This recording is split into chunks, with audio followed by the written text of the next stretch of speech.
Welcome to another episode of Solitaire Quest. I'm the Blood Knight of the Old Republic of Bloodganistan. Like, share, and subscribe. And yeah, to wash out the foul taste that Chris Chibnall left in my eyes and ears, I've decided to catch up on some movies, some DVDs and Blu-rays I bought. Catch up on them. And yeah, I decided to make some content out of them, which, yeah, got a bunch. There's a bunch of movies I got and whatnot and shit like that I could do reviews of. Like, I have no shortage of movies and whatnot I could review in my collection, my physical media collection. But yeah, so this is a nice palate cleanser review for me. I got the furnace and the dryer in the background here. Who cares though? So yeah, this movie is called The Wonderland, filmed by Ketchy. I fucked up the spelling of the person's last name. So yeah, filmed by this person. I don't know who they are specifically. And this movie starts with a girl in her bed who doesn't answer her texts, which is a cardinal sin in our modern day era. I found that good. I found that refreshing. Just like how I find iced tea refreshing. Mmm.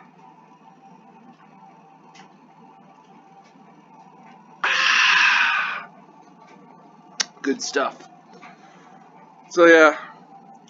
And yeah, we got a cat that sits on the girl's face while she's in bed. I thought that was funny. And yeah, the character design for the mom and the girl in the bedroom, pretty much nearly identical. And this movie, it has the main protagonist girl. She goes to a curiosity shop that's run by an older girl that feels up the teen girl's ass. The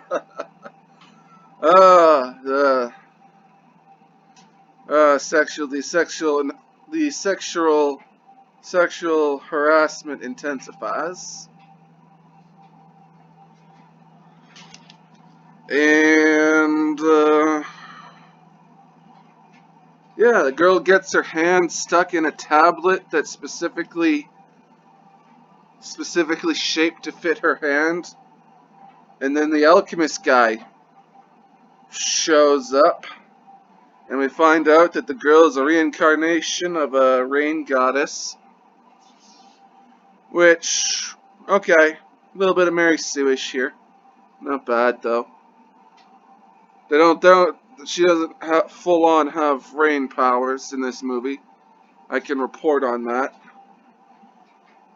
And yeah, the alchemist guy's from another world. He's got like a miniature little assistant.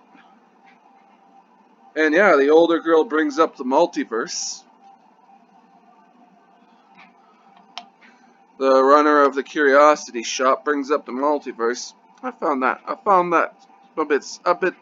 that refreshing to hear someone bring up the multiverse in a story like this. And yeah, so the alchemist is here to pick up the rain goddess girl, and the older girl goes with them. And they go to this other world. They're on a tower where a bird has made its nest. And they go down the tower, and coal-powered tank shows up, rips the stairs rips the stairs off of the tower.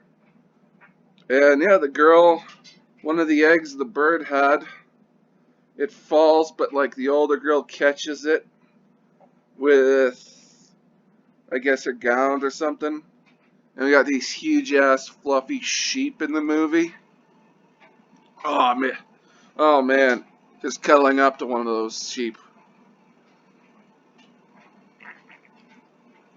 Oh man. And yeah, there's a drought causing a lack of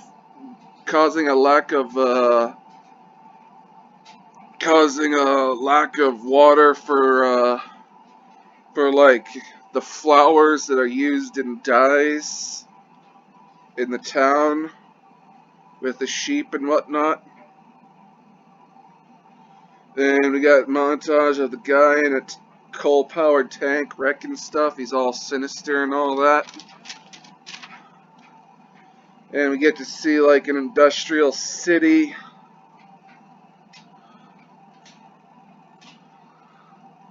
And yeah, a guy in the coal tank brings salvage to a blacksmith. And then we hear the alchemist's story. And apparently wizards and alchemists can't mess with each other. Which, oh yeah. I guess that's interesting. So they leave. So before that happens, though, the older woman that's with them, she gets a little loosened up with the wine, and then they wake up, or yeah, they stay the night. They leave. They go out to the wasteland. And it's cold, and they're wearing these big pink fluffy coats. Get into a sandstorm. They have to stay hide behind a rock in the sandstorm. And yeah, the dude's mustache gets a bit frazzled, and you see a setting sun. It's pretty cool.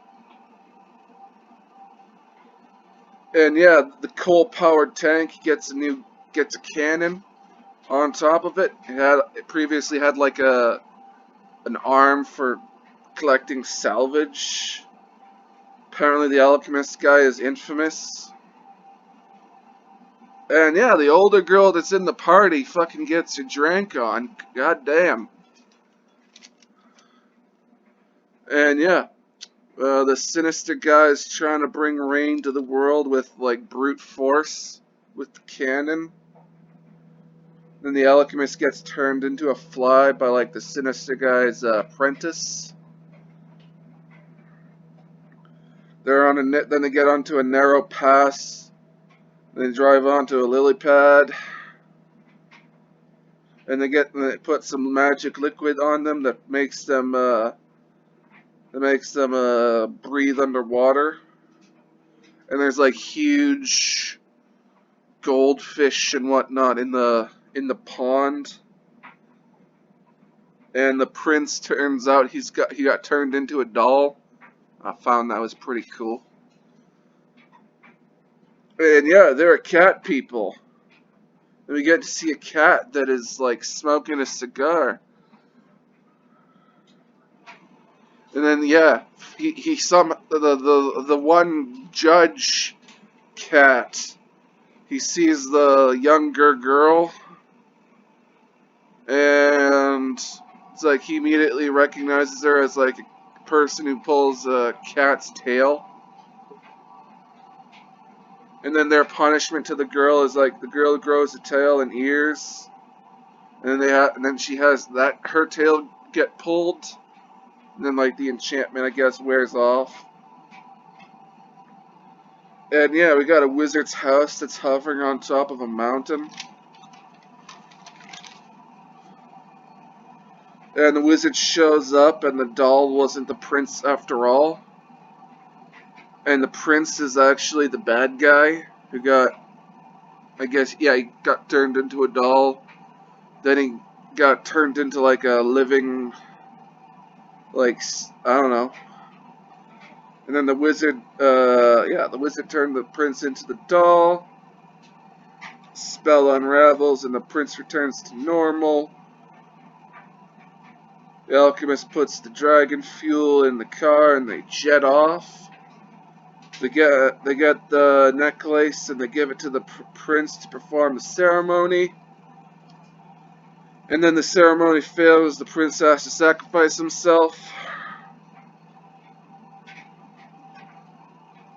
They're both, and then as they're doing the ceremony, the girl is behind the prince, dressed up as the rain goddess. And then they both fall into the well. And then they see the guy that's in the well, and it's like, your conviction's enough for me. It's like you get the water. And then they appear back on top of the well. And the prince starts attacking the water with his sword, which turns the water into a bunch of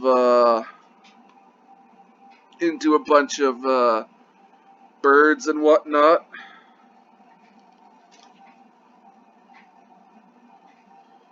And there is a whole subplot where the sweater from like the one town gets submitted to a contest and it wins. And yeah, we find out a day in their world is an hour in the real world. Or like an hour for us would be like a day in their world. Or like, one day in their world is an hour in the real world.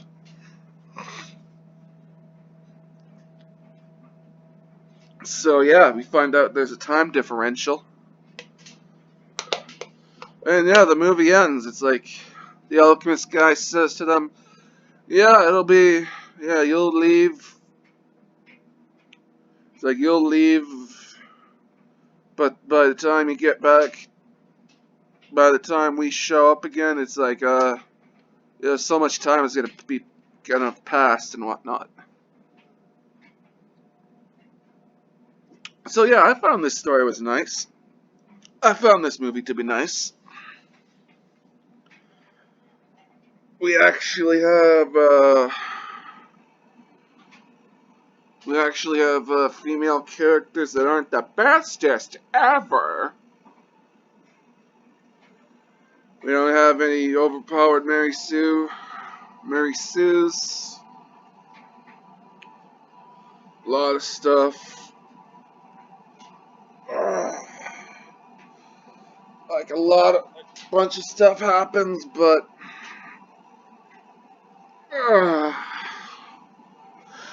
a bunch of stuff happens. Wasn't offensive to me. Found it cute, found it entertaining and whatnot. So yeah,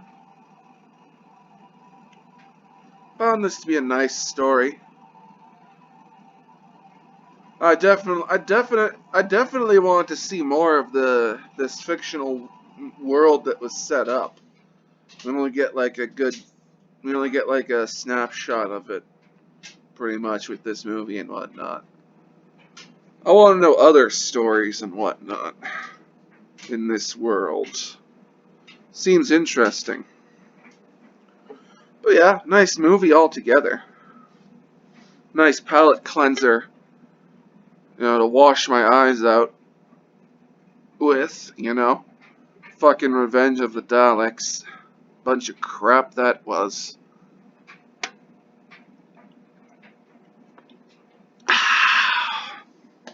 Anyway, not much else to say about this movie. It's pretty good. Got a good game of Solitaire going on here. So I think I'll end this video right now. So yeah, I'm the Blood Knight of the Old Republic of Bloodganistan. Like, share, and subscribe. Stay frosty. Stay sexy, San Diego. Get your chosen one where you can. I'm a spaceman. Peace out.